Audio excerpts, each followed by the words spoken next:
Hey everyone, an overview and review video for you today on Evolution New World. Video. Why can't I get that? No. I'm gonna redo that. So Evolution was sent to me by Rightgames, RBG, and Crowd Games. This is a prototype copy that is out on Kickstarter right now. They did send this copy to review for you guys, so that's what we're going to do in this video today. But like I was saying, it is out on Kickstarter, so I'll link everything down below for you. So a big thank you to those two companies who did send this to me. And before we start, I guess, my name is Krissy, and this is my channel, 2 Sheep, 1 Wheat. If there is a game out there that you would love for me to review, please let me know what that is down in the comments below. And of course, like this video. If you have not already subscribed to the channel, please do so. So basically in Evolution, you're creating new animals, you're giving them all different types of traits, and you're adapting to all of the new habitats that are coming up throughout the game within the 6 epochs. So let's go ahead and look at the table and see what it's all about. So this is a card game, so we have a few different cards on the table. We have evolution cards here, and these are basically the animals and all of the traits that you're going to be able to use in the game. Then we have these cards right here. These are the area cards. Every turn, every epoch that you're going to go through, you're going to be flipping over a new location. And these are basically where your animals are going to be able to live, potentially take some shelter from. Then, of course, we have our handy player aid right here. And we have some cubes. Now these are common food, these are special food, this is stored fat, and these are the shelter discs right here. Now, like I was saying, this is a prototype copy, so some of the things that I am showing right here will not be on the Kickstarter page and will not be what you receive either. I assume they will be better. And in this game that we got a first player token. Now the first player token, I think for the Kickstarters, are going to be a wooden animal. I got this cute little hippo here. So that's the first player token for this game that I received. Then we have one die. There are a few cards. There are a few evolution cards that some of the traits require you to roll a die, so it does come with one. So that was all of the components that come with the game. Player setup is quite simple. Everybody starts with 6 evolution cards with a player aid.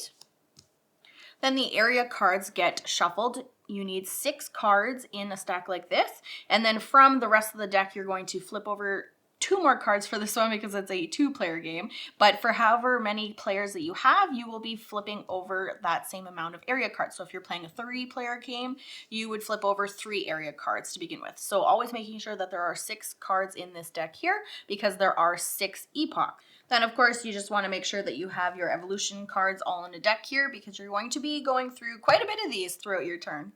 So 6 epochs in this game, like I was saying, and each epoch has 4 phases, and those phases are development. So each player on their turn would either play an animal down, or they would look at their hand, see what type of traits that they have on these cards, and if there was none on here that they actually liked, you can flip the card over and you can look at the traits that are down at the bottom. So all of these traits are completely different, and I can get to what they are in a little bit. But when you play a trait, you would simply take the card that you want and you would slide it down underneath like this so that the trait is what is showing at the top. Now there are no limits to how many traits that you can have, and there's also no limits to how many new animals that you can create. So the next phase in an epoch is areas. So areas is basically, like I was saying at the end, whenever you're done playing all of your cards down like this, you would then flip over another area card like this, and then you would want to fill it in with any of the food or shelter that it shows right here.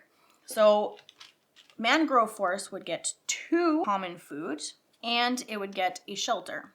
And the jungle would get 3 common food and a shelter. Now swamp is a little bit of a different story here. It would get 1 common food. For any time an animal dies, either by eaten by a predator, extinct from hunger, poisoned, or killed by an animal with horned, then swamp would get an extra common food added to it every time. So once all the areas have been flipped over and have been stored with food and shelter, then we move on to the feeding phase.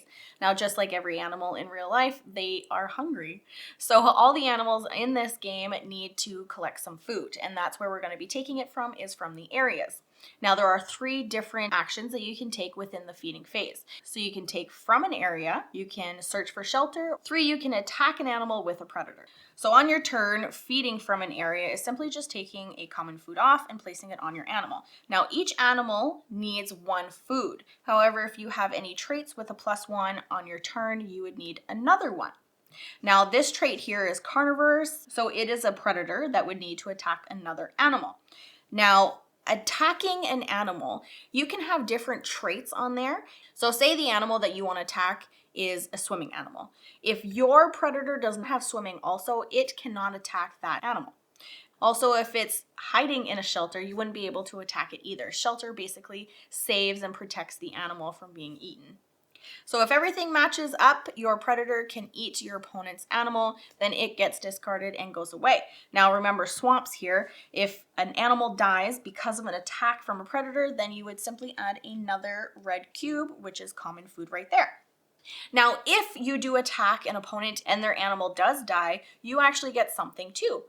You would get 2 special food, and that would go on top of your animal like so. However, your animal can only have as much food as it needs. So if you already have 2 on your animal here and it needs exactly 2, then you wouldn't actually be able to gain any of this special food right here for killing that animal.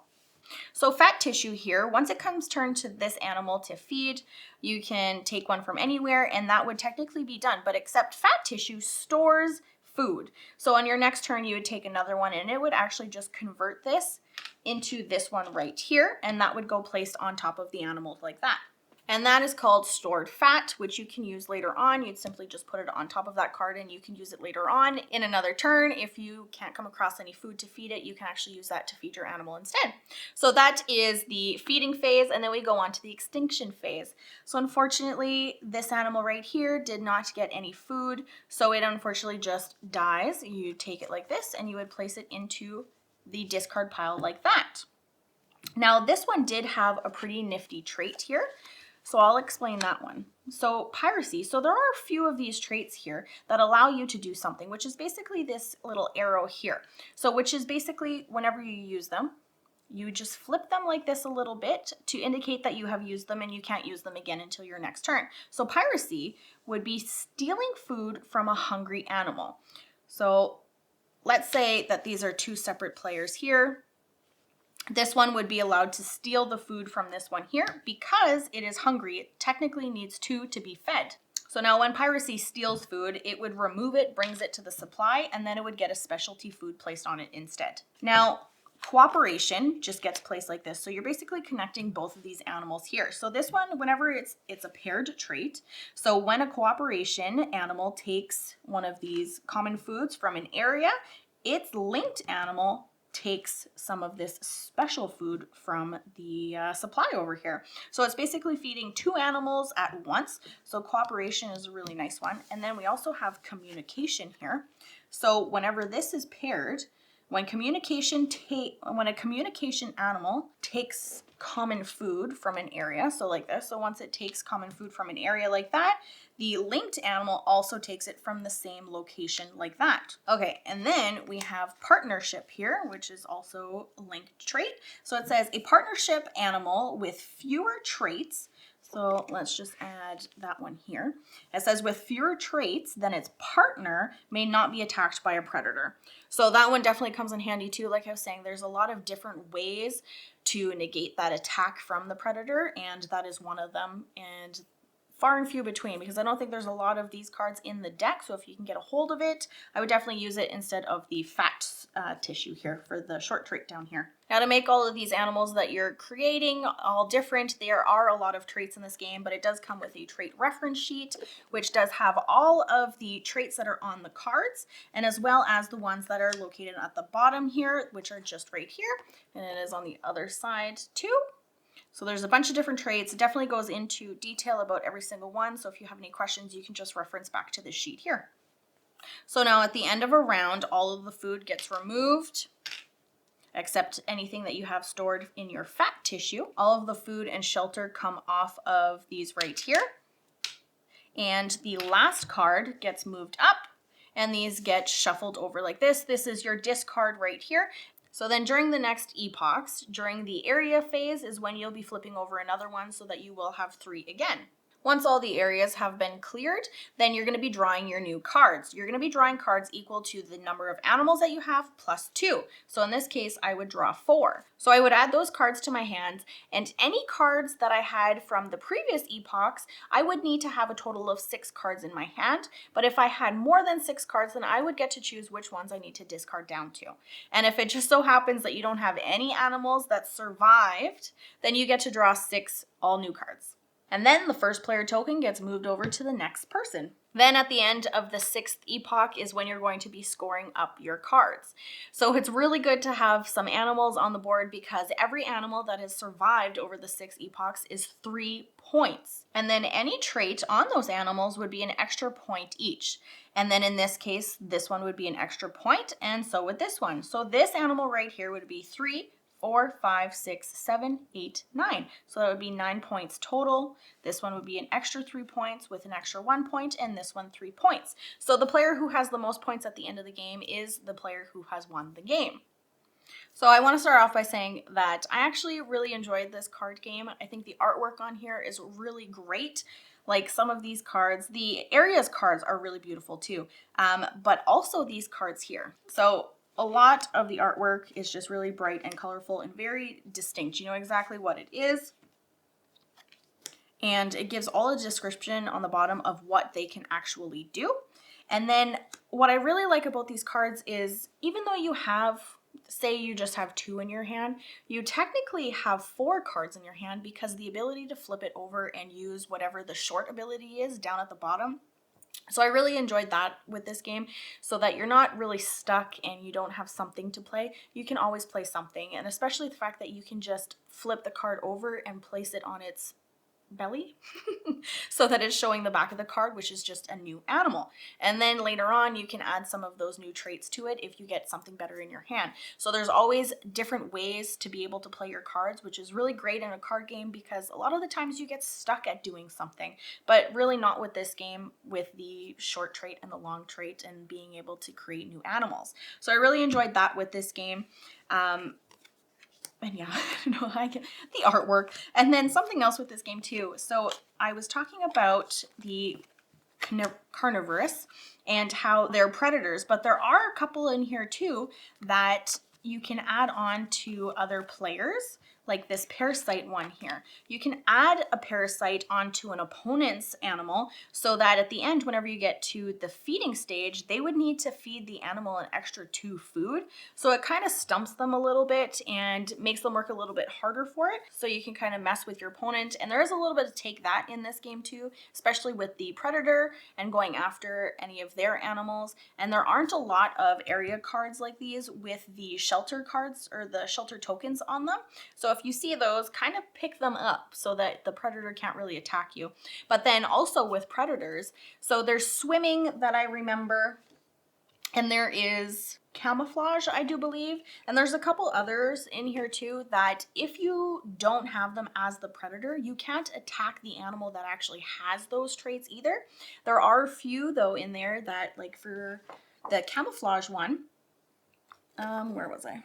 Sharp vision. So if you have sharp vision, then that kind of eliminates that trait and you're able to attack them anyway. So there's a lot of cards. There are a lot of traits that are in this game. So I really do appreciate the trait reference sheets. Really appreciate that. There's a lot on here, and because there's so many traits that you have to remember and look at, I think it'd take you a couple of games to actually remember what goes with what, but fortunately it does come with one of these, and it does come with a player aid as well. So this one goes over at the end of an epoch what to do. So the development phase, area phase, and feeding phase, and then it also goes through the extinction phase. So all the phases in the epoch, and it tells you exactly what to do, and then final scoring too. So the player aid in this one, pretty good. Unfortunately, the trait reference sheet, well, the game that I got anyways, I'm not too sure if it's going to be changing with the Kickstarter launching and everything, but it did only come with 2 of these. Fortunately, again, it's only usually just Nick and I playing, so 2 reference sheets was actually enough for us with this game. And if that's not enough, it does come with a reference guide as well, and this just goes a little bit more into detail with all of the cards and what they can do. So the game definitely does come equipped with all the information and all of the resources that you actually need to do really well in the game. But like I was saying, you're probably going to need to play the game a couple of times before you really remember what animal goes or which trait goes with which, so that you can really go hard with this game. And then these area cards, I really enjoy these area cards, and I like the fact that they shift. So at the end of every epoch, the last one gets moved up, flipped over, and then the third one that was there gets shifted over too, and then you can keep playing them like that. Now there are some extra little details with this one. We have the swamp again, and we have here, so caves, only nocturnal animals can take from this area, and then most of them, like this rocks one, anybody can take from it. And then we have lakes, obviously only swimming animals can take from the lakes.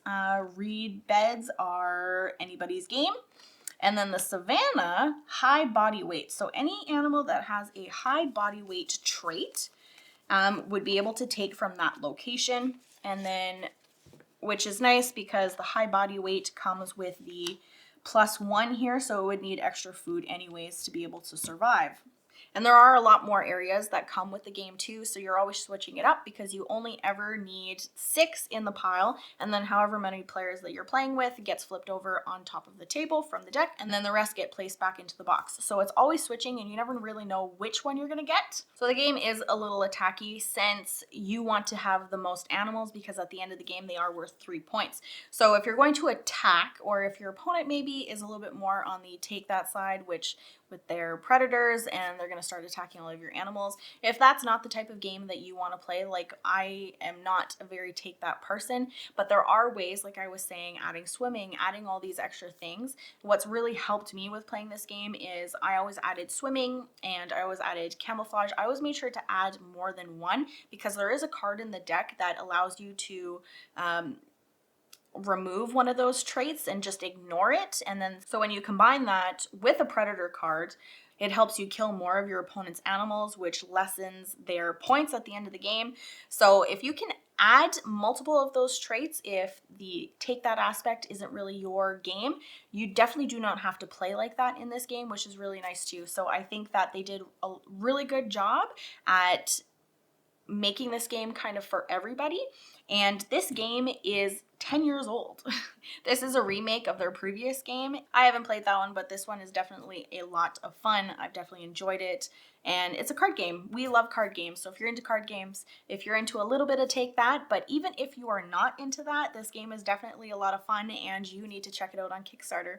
I will have all of the links down below for you, so go ahead and take a look at it. And I'll catch you next time.